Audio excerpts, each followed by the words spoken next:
Hello guys, അപ്പോൾ റമദാനും ഈദ് മുബാറൊക്കെ കഴിഞ്ഞില്ലേ?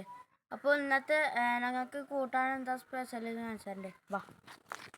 ഞങ്ങളുടെ വീട്ടിൽ കുറേ ദിവസമായി കുഴിച്ചിട്ടിട്ട് മറ്റേ കയ്പക്ക ഉണ്ടായിരുന്നു കേട്ടോ ഗൈസ്. പിന്നെ അതേമാതിരി അതാക്കണു മുളകൊക്കെ കുറേ ഉണ്ടായിക്കണു. അതേമാതിരി അതാക്കണു പാറൊക്കെ ചോത്ത് ഇതാക്കിക്കണു, കുട്ടപ്പനായിക്കണു. കണ്ടില്ലേ? അതാക്കണ ആളെ കണ്ടേ? അയ്യോ, അപ്പോൾ ഞാൻ കയ്പൊക്കെ ഇറക്കാം കേട്ടോ.